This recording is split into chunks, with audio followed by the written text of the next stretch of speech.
안녕하세요. 서울시립대학교 김성홍입니다. 2020년 가을 서울 도시건축 전시관 함께 나누는 서울의 도시건축 마지막 강좌이죠. 우리가 알아야 할 서울 프로그래밍입니다.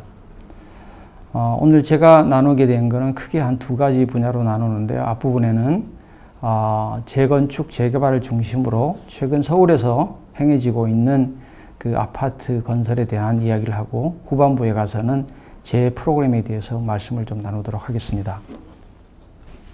포용적이고 안전하고 복원력 있고 지속 가능한, 이것이 21세기의 전 세계의 도시가 갖고 있는 공통 과제인 것 같아요. 그런데 현실은 반대죠. 도시 안에서 불평등과 불균형이 심화되고 있고, 글로벌 경제에 따라서 도시 안에서 소득 격차가 심해지고, 또 경제적 가치는 사회 문화적으로 불평등, 불균형을 초래하고 있죠. 이런 것이 이제 선진국이 일어나는 현상인데, 우리 서울도 97년 외환위기, 2008년 금융위기를 거치면서 이러한 현상들이 드러나고 있는 것 같아요. 공유, 공공, 공동성 혹은 도시 안에서 함께 살아가기, 이러한 주제들이 최근에 건축, 심포지엄, 포럼, 비엔날레 이런 데서 좀 등장하고 있는 것도 바로 현재 도시가 안고 있는 이러한 도시 안에서의 격차, 불평등, 불균형의 문제가 깔려 있는 것 같아요. 2011년 서울시장 보궐선거 후에 이런 이미지가 SNS에 떴습니다. 그 노른자가 강남 3구에 이렇게 딱 앉혀져 있고, 나머지 흰자위가 25개 자치구에 퍼져 있는 계란지도인데요. 그 당시에 정치적 상황을 희화한 이미지라고 보여집니다. 그런데 2012년 바로 다음 해죠. 총선, 그리고 2012년 대선에서 강남 3구에다가 용산구를 포함하는 신강남지도가 다시 확고해지고, 2020년 총선에서는 강남 3구는 서울 안에 정치적 섬으로 확고하게 자리 잡는 그런 현상들이 뚜렷해지고 있어요. 다시 말씀드려서 지난 10년간 이 강남 3구가 뚜렷하게 서울의 다른 지역과는 굉장히 차별화되는 그런 현상들이 있다고 보여집니다. 예산 규모, 재정 자립도, 1인당 지방세 징수액, 주거지역 집가, 이 모든 점에서 강남, 서초, 송파, 이른바 강남 3구가 1, 2, 3위를 차지하고 있습니다. 왜 이런 현상들이 계속 가시화되고 공고화된 것일까요? 오늘은 그 얘기를 좀 해보겠습니다. 1999년에 헌법재판소가 공공이 도로, 공원, 주차장에다가 지정했던 도시계획 시설에 대해서 불합치 판정을 내립니다. 그래서 2020년 7월부로 민간이 땅이 소유하고 있는 데에서 부과했던 그런 도시계획 시설을 해제하도록 헌법재판소가 결정을 내리게 되죠. 그렇게 해서 공공은 2020년 7월부터 그러한 그 도시계획 시설을 어떻게 처리해야 되는가가 굉장히 큰 과제로 떠올랐거든요. 그런데 강남 3구에는 미집행 도로가 하나도 없습니다. 서울시에서 이 미집행 도로를 민간에 사기 위해서 필요한 돈이 1조 7,700억인데, 그 돈이 집행하에 돈들이 강남 3구에는 적용이 안 된다는 얘기예요. 무슨 얘기냐면 강남은 이미 도시 인프라가 잘 갖춰져 있기 때문에 이런 미집행 도로가 없다는 것이죠. 강남은 1970년대 중반부터 시작한 토지 구획 정리 사업에 의해서 격자형으로 잘 만들어진 도시입니다. 그 위에 이제 지하철도 격자형으로 촘촘히 지나가고, 그 위에 새로운 건축물이 들어서면서 확고하게 서울의 새로운 중심지로 떠올랐죠. 그래서 이렇게 잘 갖춰진 도시 인프라, 도로, 도로망, 그 다음에 좋은 건축물, 그 다음에 중요한 도시계획 시설들이 땅값을 견인하고, 땅값은 다시 집값을 견인하고, 집값은 다시 임대료를 견인하면서 공간이 점차 서열화되는 현상들, 그리고 그것이 사회 계층화와 정치 지형도로 이어지는 이러한 순환 구조가 지난 10년간 서울에서 벌어진 일이라고 할 수 있습니다. 자, 그런데 정지 후의 분노사회 체계에서 우리나라의 사회에서 갖고 있는 집단성에 대한 것을 잘 분석을 하셨는데, 일반적으로 집단성과 보편성은 대비되는 개념이거든요. 그리고 개인성과 이기심은 또 대비되는 개념이에요. 그런데 우리는 한국 사회는 집단성을 보편성, 개인성을 이기심으로 동일시하는 거죠. 그러다 보니까 역설적이게도 집단주의하고 이기주의가 결합하는 현상들이 나타나고 있죠. 그래서 커뮤니티란 말을 우리 많이 쓰죠.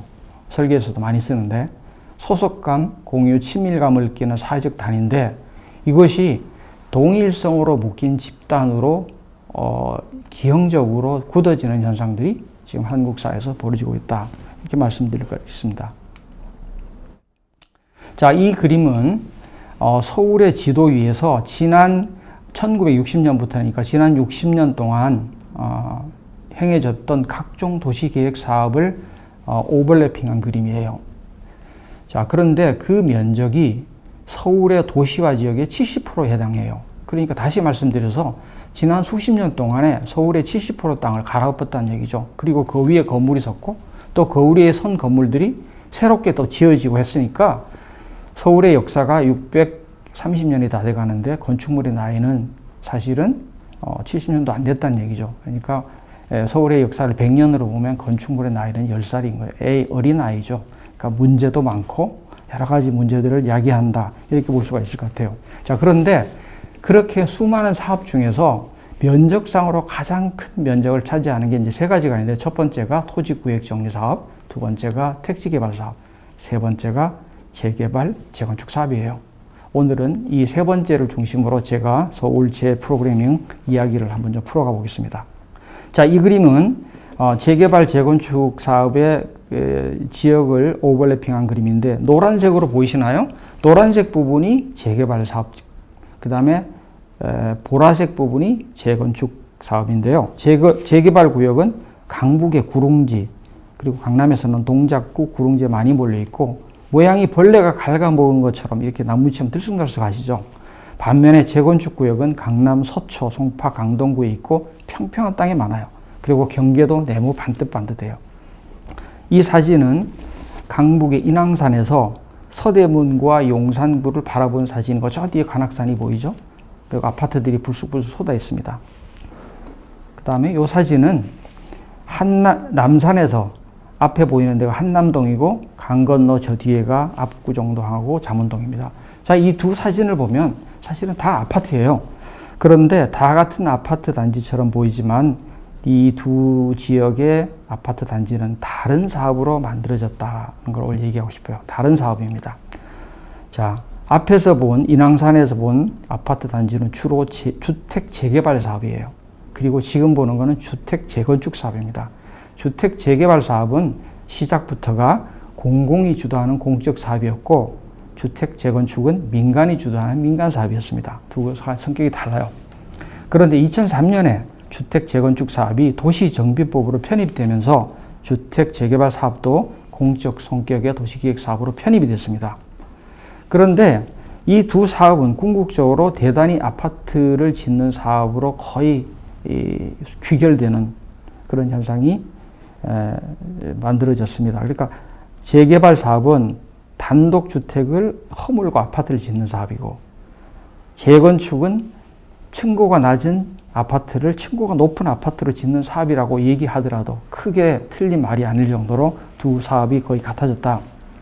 자, 그렇게 해서 서울에서 단독주택지가 자꾸 허물어지고 아파트로 지어지는 이것을 억제하기 위해서 2012년 서울시가 도시 기반이 양호한 단독주택, 다가구, 다세대주택 밀집 지역에는 이것을 아파트로 바꾸는 재건축 사업의 법적 근거를 없앴습니다. 다시 말해서 서울시가 주도해서 단독주택을 허무는 재건축 사업은 하지 않겠다는 거죠. 단지 저밀 아파트를 고밀 아파트로 바꾸는 사업만 가능한 대로 열어놓은 거죠. 자, 그런데 재개발 사업은 주택 내에 토지 소유자, 건축물 소유자, 그리고 임대자, 이 지상권자라고 하죠. 모두가 조합원이 될 수가 있어요. 반면에 재건축 내에는 토지하고 건물 소유자만이 조합원이 될 수가 있어요. 자, 제가 말씀드리고자 하는 것은 재건축 사업의 조합원들은 새 아파트가 건설된 이후에도 주민으로 대부분 남죠. 비율이 월등히 높아요. 그러니까 전 과정에 참여하면서 강한 이익 집단으로 결속이 되죠. 서울에서 가장 강한 주민 공동체는 바로 주택 재건축 사업의 조합이라고 저는 생각해요. 자, 지금부터 그래서 제가 조금 더 분석을 좀 해봤어요.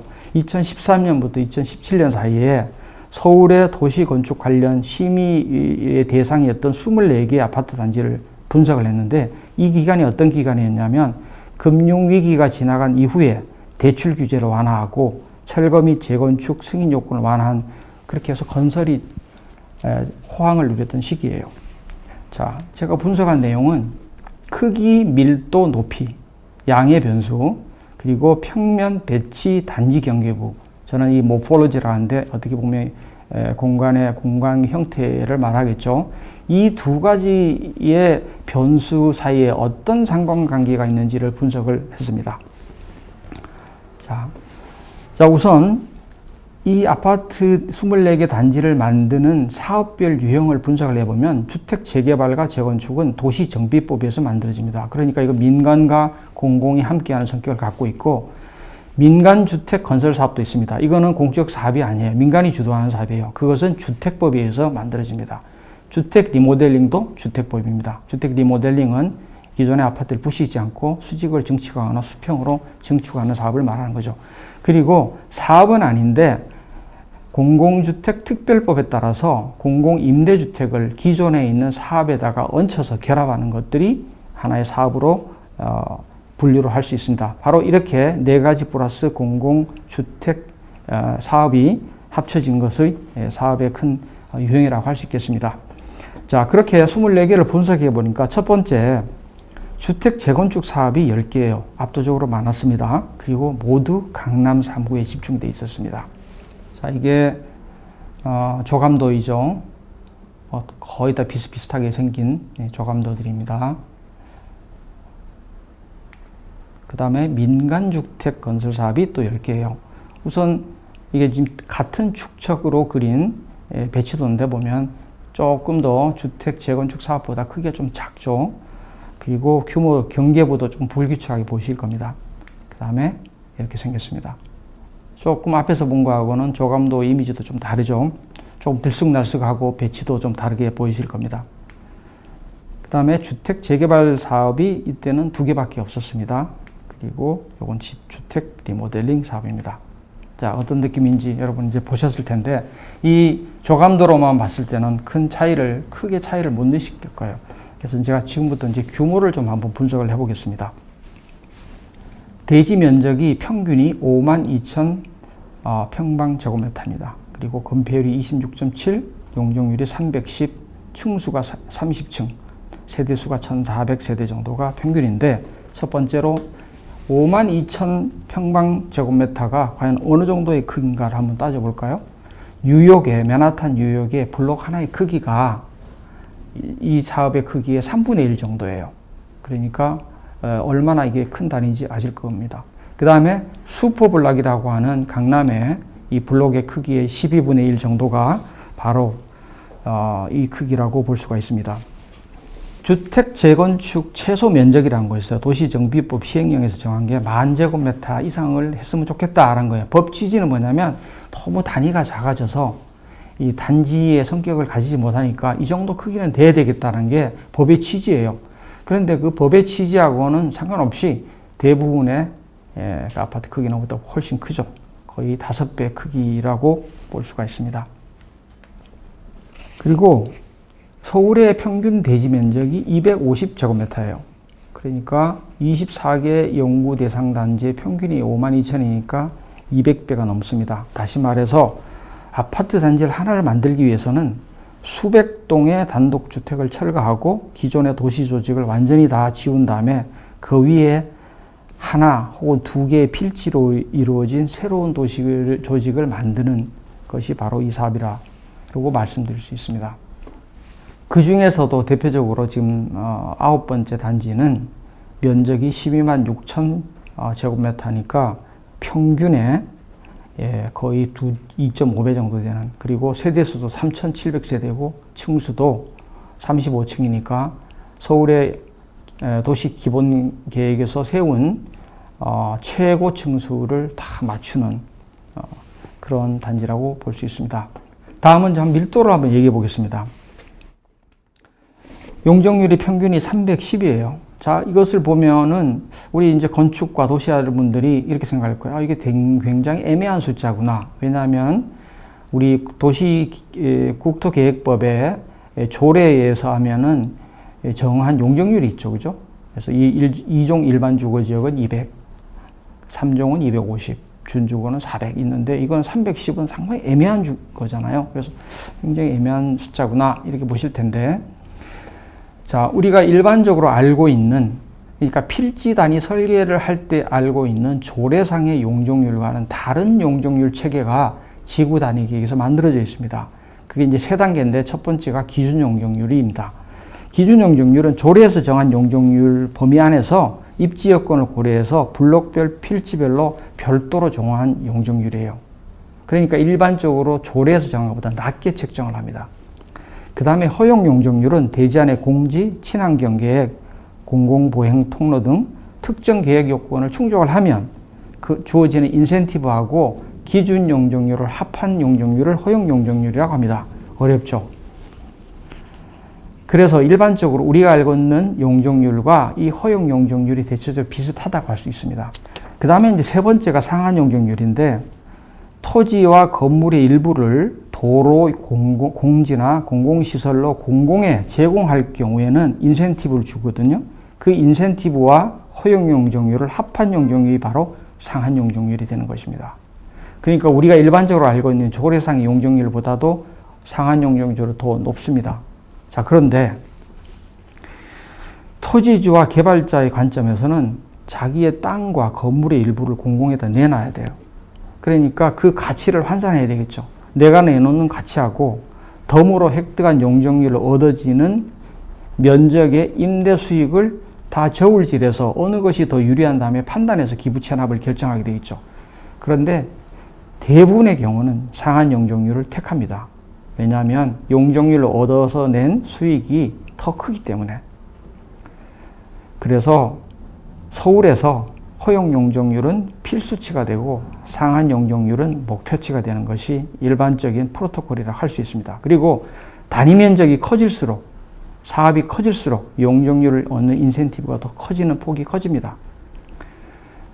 개별 필지 단위 설계를 했던 대부분의 건축가들은 이런 용적률에 그 숨어 있는 이 게임들을 잘 파악을 하지 못하고 있는 것 같아요. 그리고 이런 것들을 대부분 도시 엔지니어링 회사에서 대부분 결정을 하고 결정된 이후에 건축가들이 프로젝트를 하는 것이 일반적인 것 같아요. 그래서 다시 보면 지금 이 4개 단지를 보면 실제 용적률이 빨갛게 표시된 분이 실제 용적률인데 보면 227.9. 그런데 상한이 228이에요. 437.9, 상한이 438이에요. 그러니까 거의 상한 용적률 밑에 바로 턱 밑까지 0.1%까지 다다르게 만들었다는 얘기죠. 그러니까 임의의 숫자가 아니라 매우 치밀하게 계획된 숫자라는 것을 말씀드리겠습니다. 다음은 높이를 말씀드릴게요. 높이가 30층의 평균이, 그리고 건폐율이 26.7%입니다. 자, 이걸 좀 분석을 한번 해볼까요? 자, 지금 빨갛게 표시된 것이 추가 용적률인데 조례상의 그 지역 지구지에서 얻을 수 있는 용적률보다도 실제 계획한 용적률이 얼마나 더 많은가를 표현한 수치거든요. 적게는 0도 있지만 49.7%도 있어요. 훨씬 더 많은 거죠. 그 평균이 45.6%입니다. 그러니까 실제로 조례에서 정한 용적률보다 대부분의 아파트 단지는 적어도 용적률이 50% 이상이 더 추가가 되어 있다 말씀을 드린 거예요. 자, 그런데 건폐율을 보면 이야기가 좀 달라집니다.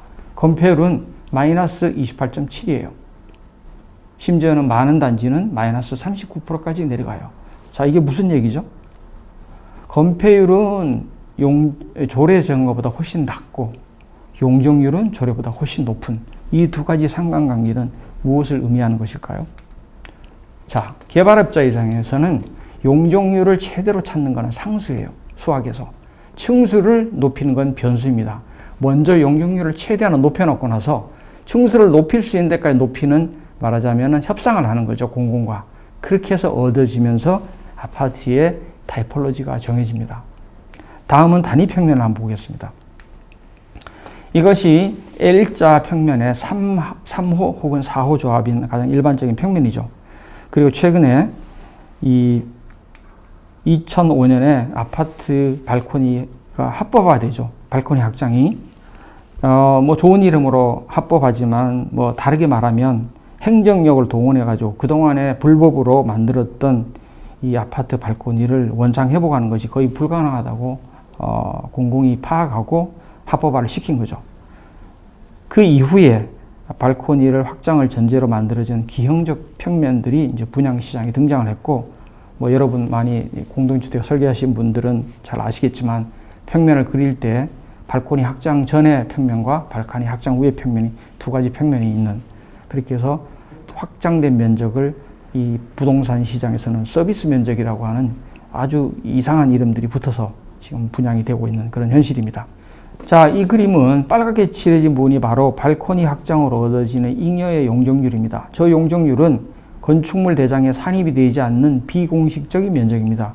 자, 이렇게 보면 우리나라의 아파트를 비롯하여 대부분의 주거의 용적률은 실제 우리가 갖고 있는 데이터보다도 적게는 20%에서 많게는 30%의 잡히지 않은 용적률이 우리 도시에 있다는 말씀을 드리고자 합니다. 쉽게 말해서 한국은 용적률에 관한 한 이중장부를 갖고 있다. 저는 그렇게 말씀드리겠습니다. 다음은 배치도를 한번 보겠습니다. 자, 이 배치도가 공공에 납품했던 아파트 단지의 배치도입니다. 왜냐하면 선들이 쭉 있죠. 인동 간격이라든가 이런 게 있는데, 발주처가 쉽게 이걸 보고 나서 이것이 이 주택법에서 정한 이런 기준들을 잘 맞췄는지를 보기 위해서 보여주는 일종의 그림들인데요. 이 그림들을 해외 건축가들, 도시계획가들에 보여줬더니 정말 놀라더라고요. 평형, 조합, 향, 인동간격, 지하주창, 이러한 복합적인 변수들을 풀어내는 복합 방정식이 한국의 주택 설계라는 사실에 대해서 외국의 건축가들은 많이 놀라는 것 같아요.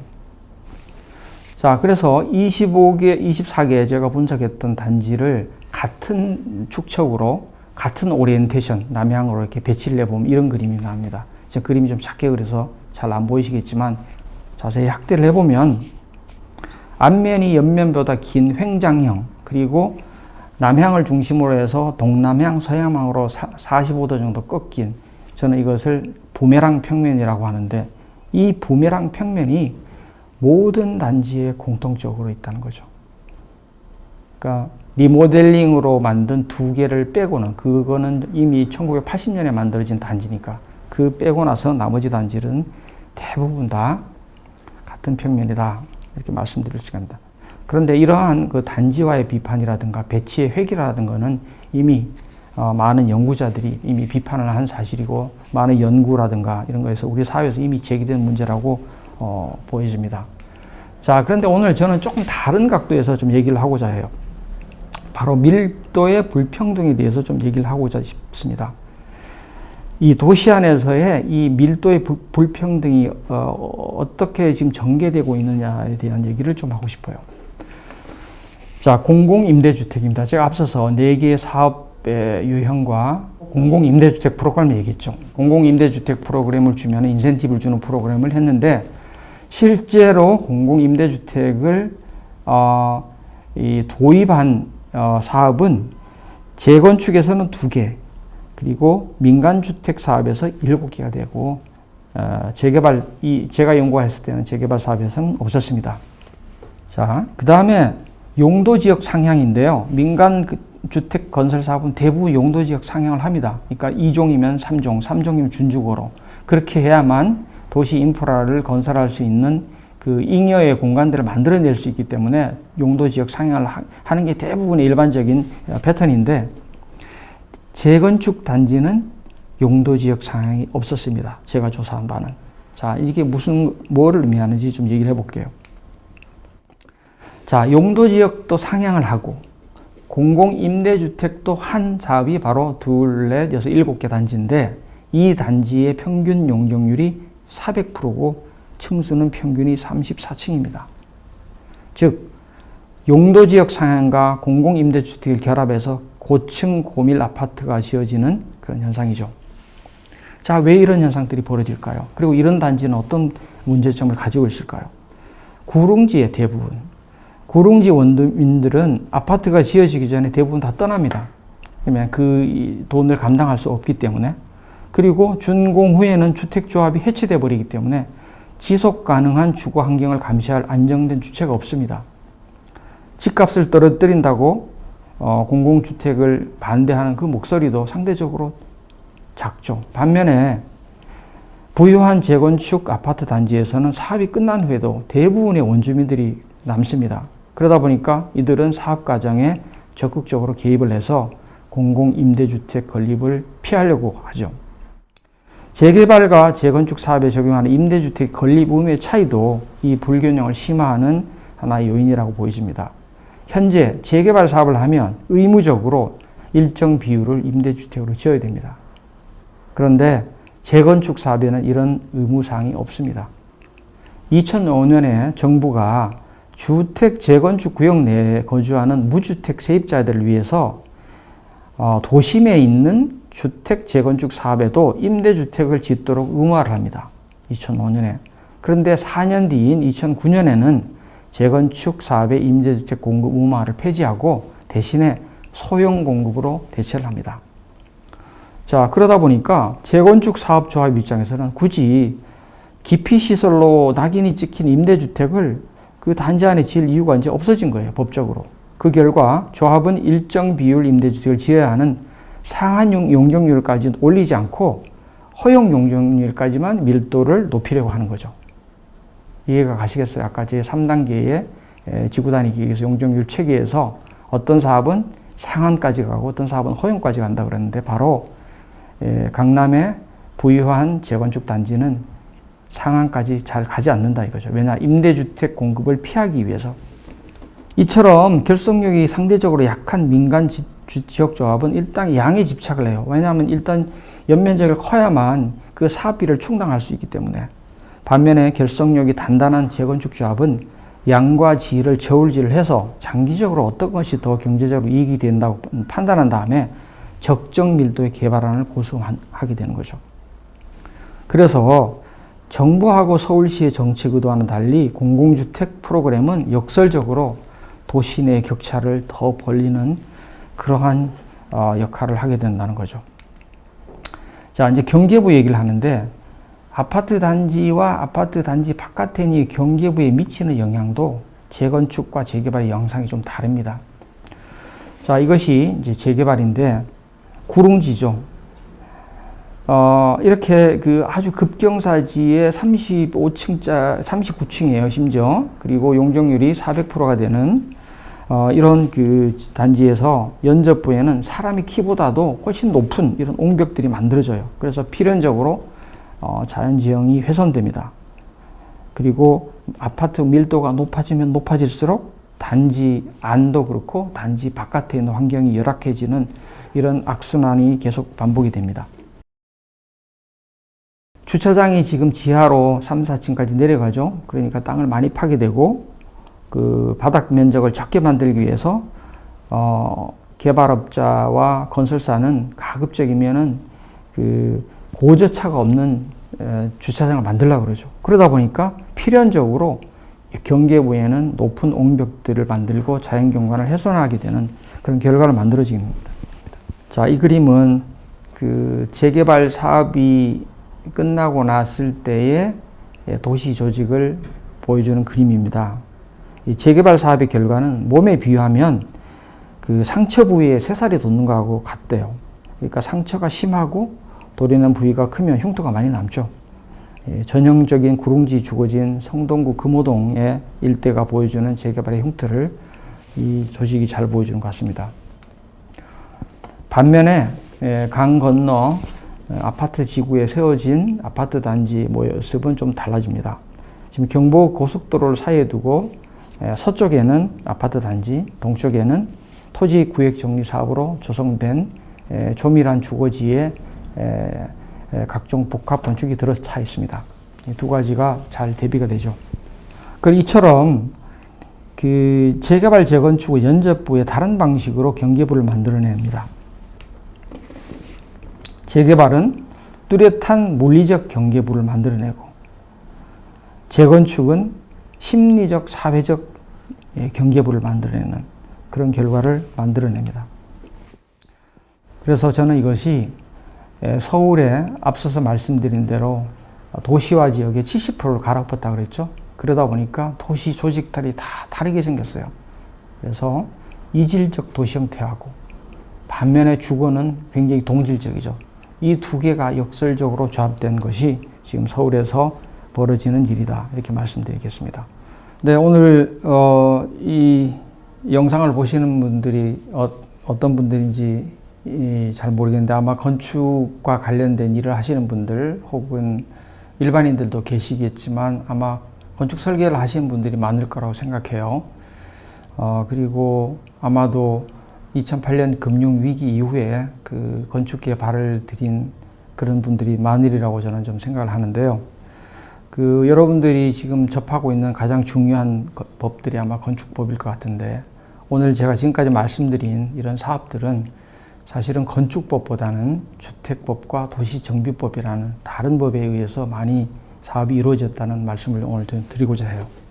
자, 아파트 단지와 개발을 지정하고 관리하는 것이 지구단위 계획이라는 게 있습니다. 지구단위 계획은 1980년에 도입된 도시설계와 91년에 도입된 상세계획을 2000년에 통합한 계획이에요. 취지는 평면적인 도시계획과 입체적인 건축설계를 통합하는 중간 성격의 계획이라고 할 수 있습니다. 그리고 도시기본계획이 선언적 성격이라면 지구단위 계획은 반드시 따라야 하는 법정 도시관리계획입니다.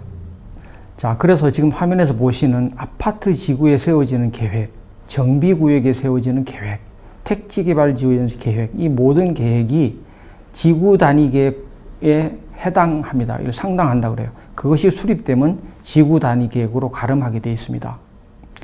자, 그런데 그렇게 보면은 지구단위 계획은 두 가지 성격을 갖고 있는데 기성시가지를 어떻게 관리하느냐 하는 성격이 지구단위 계획이 있고요. 또 하나는 이러한 사업에 의해서 만들어지는 새로운 도시지역을 어떻게 계획할 것인가 하는 두 가지 성격으로 나눠져 있습니다. 다시 말씀드려서 지구단위 계획은 법적 구속력을 갖고 있는 관리계획이지만 실행수단을 가진 것은 아닙니다. 그러니까 건물을 지을 때 어떤 모습으로 하라라고 하는 전략은 있지만 어떤 방법으로 언제까지 어떻게 하라라고 하는 전술은 없는 게 바로 지구단위 계획 구역입니다. 즉 10년 뒤의 모습을 가정하고 만든 일종의 가이드라인이라고 할 수 있죠. 그래서 개발 주체나 정부가 예산을 투입해서 사업을 하거나 아니면 민간이 자금을 확보해서 이 사업에 뛰어들지 않으면 지구단위 계획은 효력을 발생하지 않는 거죠. 자, 지금부터는 도시건축법칙에 대해서 간단히 말씀드릴게요. 아마 이 부분은 앞서서 말씀하시는 분들이 이미 다 되짚었겠지만은 다시 상기하는 의미에서 하겠습니다. 이 그림은 건축 설계가 도시 건축의 법체계 속에서 어느 정도의 자리 잡고 있느냐를 말씀드리겠습니다. 보시다시피 도시건축 법체계상 광역도시계획이 있고 도시기본계획이 있고 도시관리계획이 있습니다. 그리고 지구단위 계획은 도시관리계획의 하나입니다. 가장 대표적인. 그리고 지구단위 계획은 토지이용계획과 지역지구제를 설정을 하죠.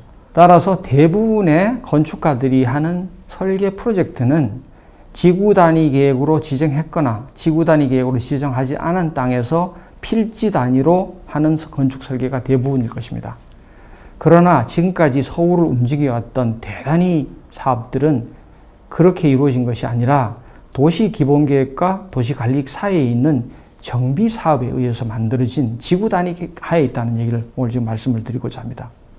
따라서 건축법은 필지 단위와 개별 사업에 국한되어 있고 필지를 벗어나는 건축행위와 건축물은 다른 법에 의존한다는 말씀입니다.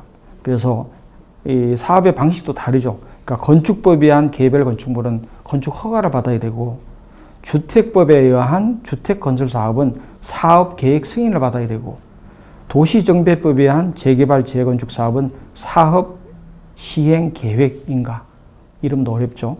절차를 거쳐야 합니다. 이 세 가지가 다 절차도 다르고 시간도 다 다릅니다. 자, 이렇게 보면 우리 일반적인 건축가들이 알고 있는 건축법은 건설건축산업계의 반쪽 정도만 담고 있다. 이런 말씀을 드리고자 합니다.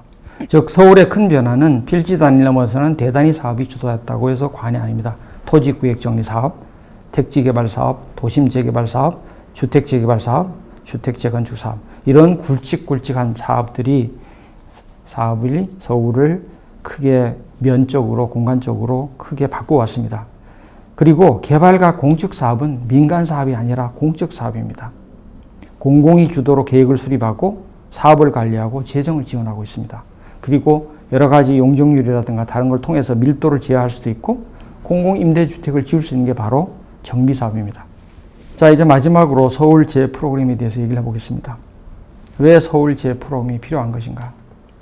첫째는 주거 공간의 불균형입니다. 둘째는 상업 공간의 포화입니다. 그리고 주 공간의 불균형과 상업 공간의 포화 뒤에는 바로 밀도의 불균형이라는 것이 자리 잡고 있습니다. 그 부분을 중점적으로 말씀을 드리겠습니다.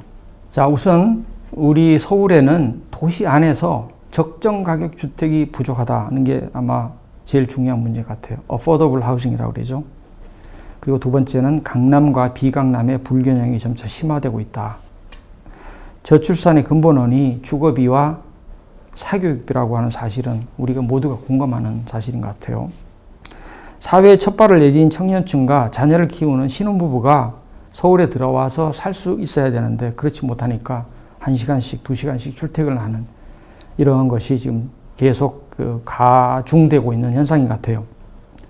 근데 문제는 서울 안에 더 이상 가용해서 집을 지을 수 땅이 없습니다.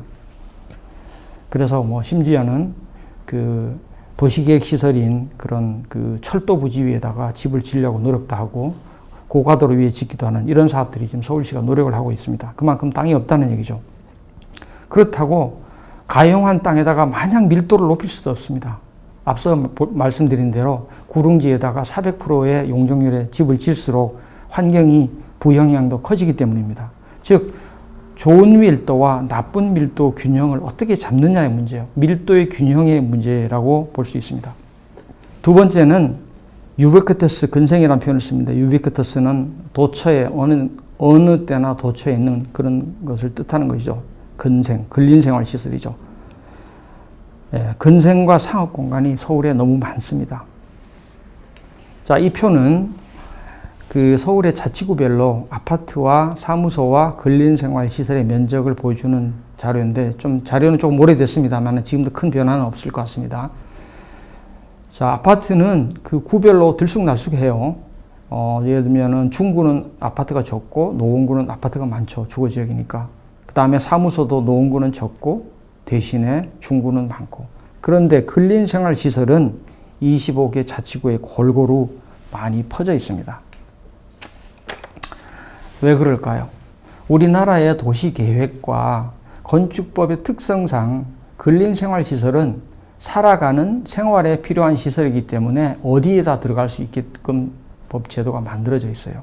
그러다 보니까 주거지역, 상업지역, 공업지역 어디나 다 건설할 수가 있죠.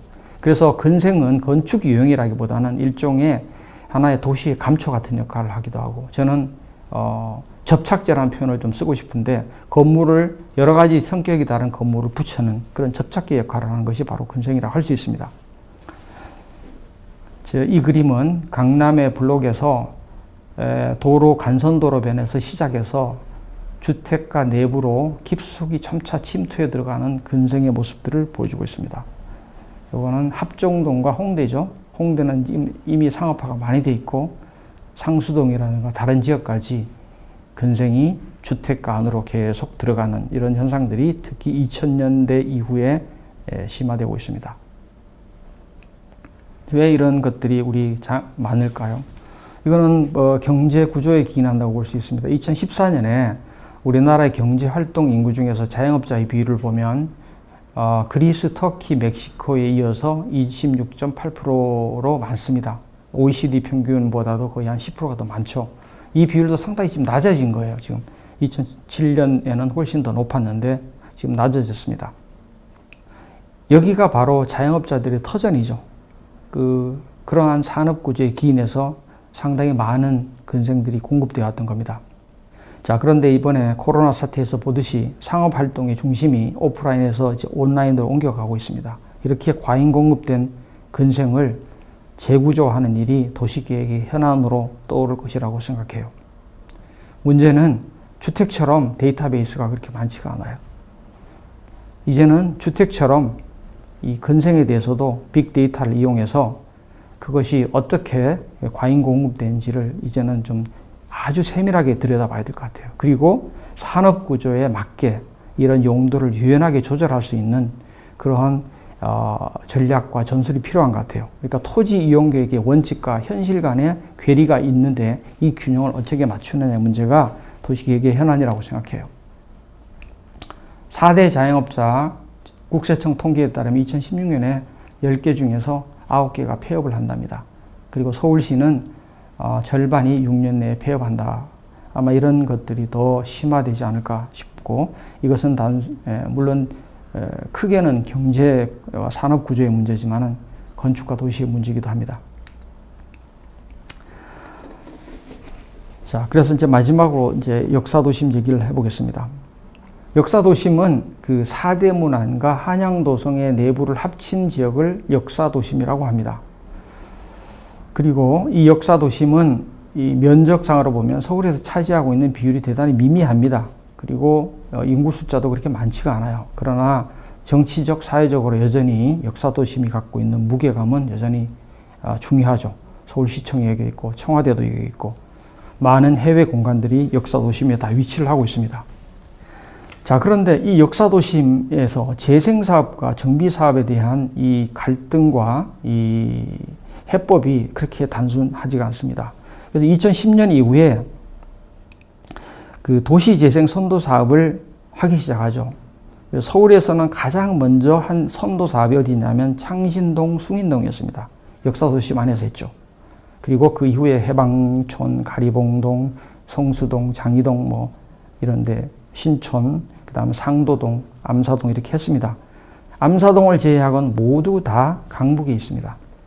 근데 현재 도시재생 사업은 어떤 특징을 갖고 있냐면 골목길과 계단 난간을 정비하고 CCTV를 달고 조명 등을 설치하고 혹은 주민공동시설을 개선하는데 돈을 많이 쓰고 있습니다.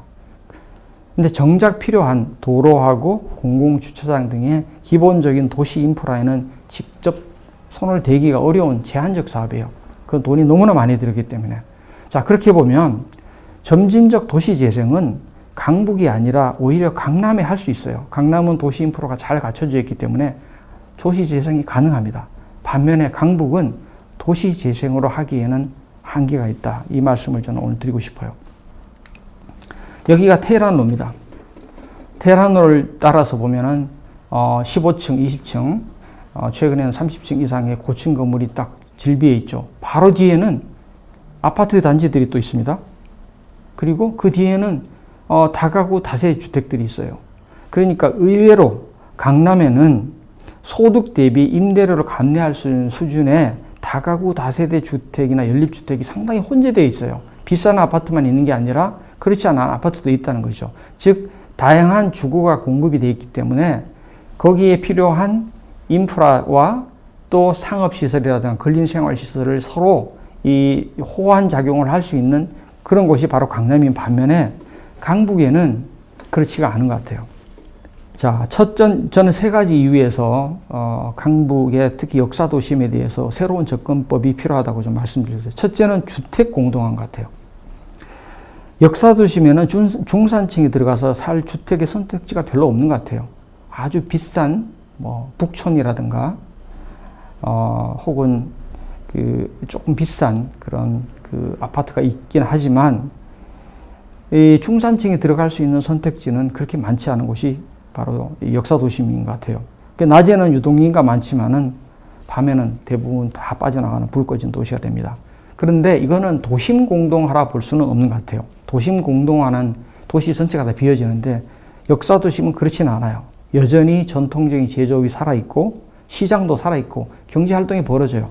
다만 주거가 없는 거죠. 그래서 저는 이거를 주택 공동화란 말을 썼습니다. 도심 공동화는 다른 문제다 하는 거죠. 땅값도 떨어지지가 않아요. 그래서 여기에 중산층 이상에 들어와 있는 어포더블 하우징이 들어오면은 저는 역사도심이 훨씬 더 활력이 되어 살아날 거라고 봐요. 두 번째는 인프라의 문제예요. 도로 인프라. 강북 전 지역에서 자동차로 남북 방향이나 동서 방향으로 가려면 반드시 도심을 통과해야 됩니다. 버스 노선도 대부분 다 도심을 통과하도록 되어 있습니다. 거기다 지하철 1호선, 3호선, 4호선이 남북의 대각선으로 가고 2호선, 5호선이 동서로 교차를 하죠. 그리고 강남위에서 대중교통을 이용하는 사람도 절대적으로 많습니다. 그렇지만 여전히 도로는 좁고 구불구불하고 주차장도 부족하고 오픈 스페이스가 절대적으로 부족해요. 자, 세 번째는 밀도의 문제예요. 서울에서 유일하게 밀도가 여유가 있는 곳이 정말 놀랍게도 역사도시입니다. 이 말씀을 드리고 싶어요.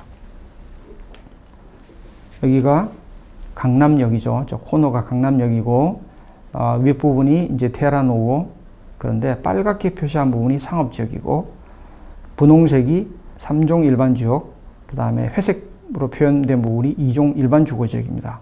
그러니까 토지구역정리사업으로 만든 도시조직은 거대 블록 속에 여러 개의 용도 지역제가 혼합되어 있고 거기에 맞는 밀도의 체계가 법으로 정해져 있고 거기에 맞는 건축의 타이포로지들이 지어져 있습니다. 그래서 저는 이거를 양파 구조라 그러는데, 양파를 까면 깔수록 안에 양파의 속살이 드러나는데 다른 구조가 계속 드러나는 거죠. 이것이 바로 택지개발로 사업으로 만든 신도시의 아보카도 구조하고는 다른 점이라고 생각해요. 그래서 강남은 의외로 이미 밀도가 다 채워져 있습니다.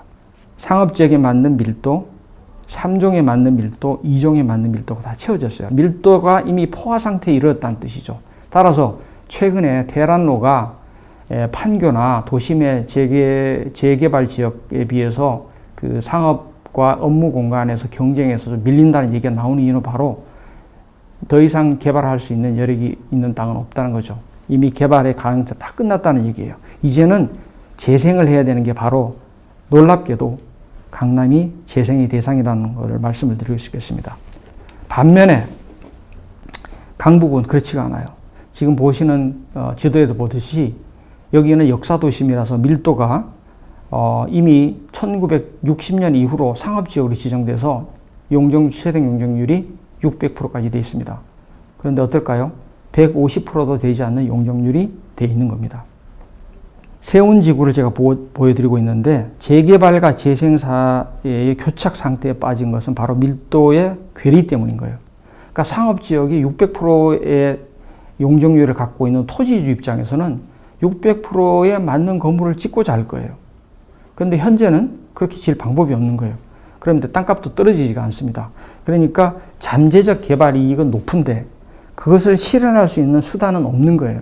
그리고 공공의 입장에서도 공공성을 담보할 마땅한 사업 수단도 없기 때문입니다. 작년 2019년에 세운 3구역에 그 사업 중단 사태가 벌어졌죠. 신문지상에서 많이 떠들었습니다. 양미옥이라든가 뭐 이런 그 노포라든가 이런 것들이 없어지는 문제 때문에 서울시가 결국은 그 세운 3구역 사업을 중단한 사태에 이르는데, 이것이 바로 밀도의 괴리 상태에서 공공이 이 수세적 입장에 갔을 때 언제든지 나쁜 개발이 이루어질 수 있다는 것을 잘 보여주는 사태라고 볼 수 있을 것 같아요. 저는 그래서 청계천 이북은 보존 재생하고 청계천 이남은 청년과 신혼부부가 살 수 있는 어포더블 하우징들이 들어와는 것을 새로운 접근법이 필요하다고 봐요. 자, 문제는 상업지역에서는 아파트를 질 수가 없죠. 그러니까 아파트를 짓기 위해서는 비주거를 넣어야 되죠. 근데 그 비주거를 넣으려면 근생이 또 그만큼 또 늘어납니다. 주차장도 늘어나고. 자, 이것이 굉장히 이제 어려운 문제입니다. 그렇기 때문에 이 비주거 부분에 대해서 굉장히 현명한 대책이 필요한 것 같아요. 그러니까 근생을 넣는 게 아니라 근생만큼의 비율을 공공임대주택으로 치환하는 이런 법적 제도적인 현명함이 필요한 것 같아요. 그렇게 해서 주거를 짓되 그 이익의 부분들을 공공의 임대주택으로 많이 확보하는 이러한 전략들이 필요하다고 보여요. 그리고 임대주택이라는 건 지금 기피시설로 지금 낙인이 점차 찍히고 있는데 도심에서만큼은 그게 아니라 그 잘 설계된, 지금까지는 다른 방식으로 건축가들이 참여하는 이런 방식의 어포더블 하우징이 지어져서 이것이 그 기피시설이라는 것들의 이미지를 탈피하는 것이 대단히 중요하다고 보고요. 그리고 주차 문제도 이 역세권 청년주택처럼 주차장 설치 의무를 완화해서 걸어다니는 도심으로 만들 수 있는 그런 대안들을 모색할 수 있다고 봐요. 그래서 역사도심을 바라보는 시각을 절대로 보존해야 된다는 문화유산, 이런 시각에서부터 점차 주거와 산업이 공생하는 산업 생태계로 전환하는 게 필요하다고 봅니다. 다음은 사전 협상 제도에서 좀 말씀드릴게요.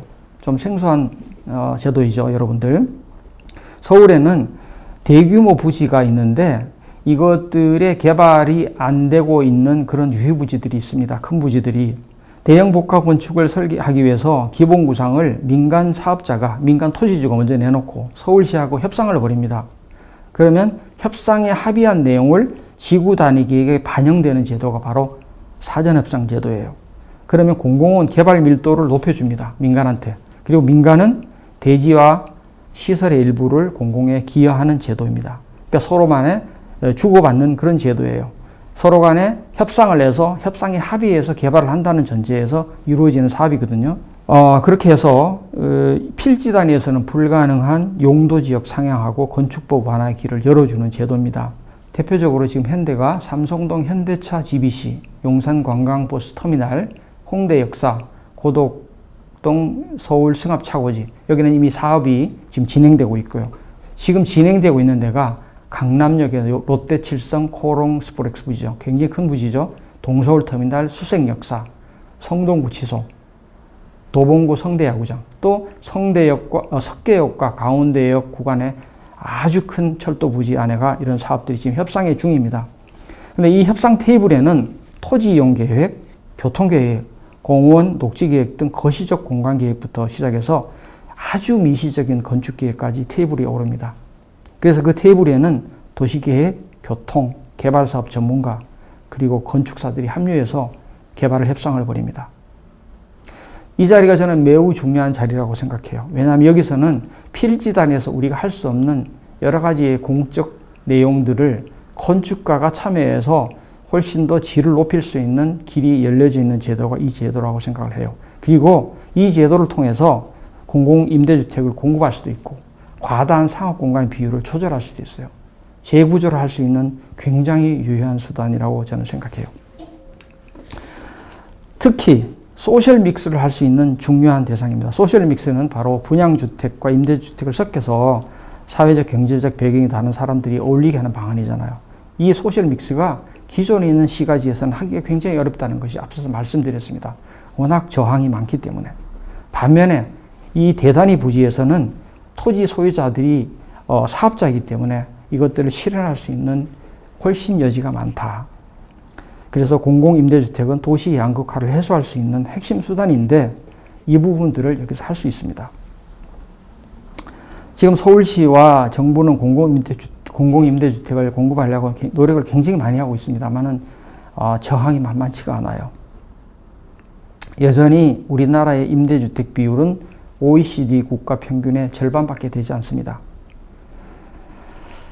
그래서 이러한 대규모 유휴부지에서 토지 소유자인 협상 대상자하고 사업의 협상을 벌일 수가 있고 또 특별 건축구역이라는 제도를 통해서 굉장히 수준 높은 건축 계획을 할 수도 있어요. 실제로 민간 사업자가 협상력을 높이기 위해서 국제 설계 공모를 하기도 해요. 그렇게 해서 거시적 설계부터 시작해서 미시적 건축 계획까지 하는 이런 것들이 동시에 테이블 위에 올라온다 이거죠. 중요한 거는 마지막까지 건축가가 참여해서 건축가에서 만들어진 그 계획안이 실현되는 것이 저는 굉장히 중요하다고 보는데 아직까지 이 건축가들의 참여가 그렇게 많지가 않은 것 같습니다. 지금 서울은 거대 단지와 소필지로 양극화되어 있습니다. 서울의 평균 필지가 250제곱미터라고 말씀드렸죠. 단지의 규모는 10,000제곱미터에서 100,000까지 갑니다. 이 사이에 대안이 없어요. 예를 들면 1,000제곱미터, 2,000제곱미터의 품질 좋은 그러한 이 단지형 건축물, 집합적 건축물이 서울에서는 없습니다.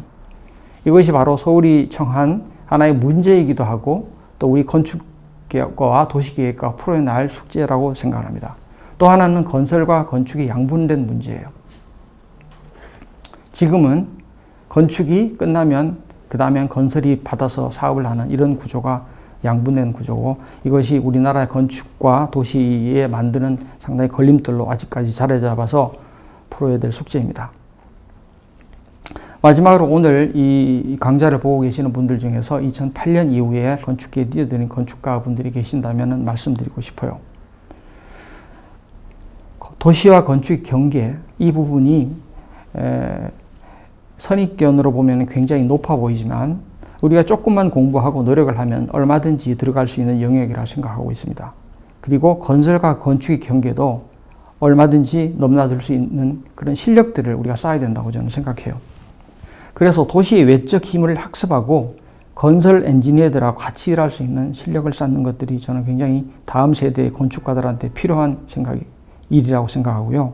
자, 그러기 위해서는 우리가 공유할 수 있는 언어를 구사해야 될 것 같아요. 우리가 구사하는 언어와 그 건설과 도시계에서 구사하는 언어가 굉장히 다른 언어를 구사하고 있는데 우리가 적어도 다른 사람들과 일을 같이 할 때는 그 공통의 언어를 쓸 수 있는 그런 우리가 학습이 좀 필요하다고 생각을 해야 합니다.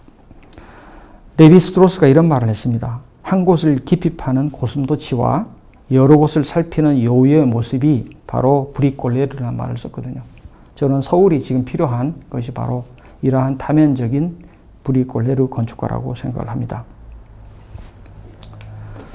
제가 오늘 말씀드린 내용은 지난 10월 달에 쭈리히에 베이스를 두고 있는 글로벌 아키텍처 플랫폼이라고 하는 사이트에 글을 기고해서 영문으로 기고를 했습니다. 그래서 혹시 여러분이 관심 있으면 들어가시고 보시면은 해외에 있는 사람들이 볼 수 있는 버전으로 글이 만들어져 있기 때문에 여러분이 참고하시면 될 것 같습니다. 그리고 마지막으로 서울 해법이라고 하는 책을 썼는데 그 책의 마지막 챕터가 바로 서울 제 프로그래밍입니다.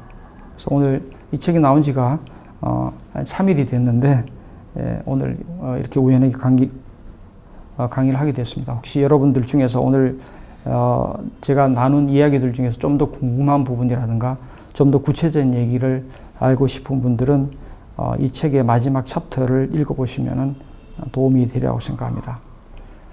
부제는 블랙홀 서울 땅과 건축에 관한 새로운 접근법입니다. 오늘 제 그 강좌를 마지막으로 해서 우리가 알아야 할 서울의 도시건축이 오늘 마무리됐습니다. 그리고 이어서 강좌를 했던 6분들이 모여서 여러분들이 궁금했던 사항들을 같이 토론하는 기회가 한 번 더 남아 있습니다. 여러분 감사합니다.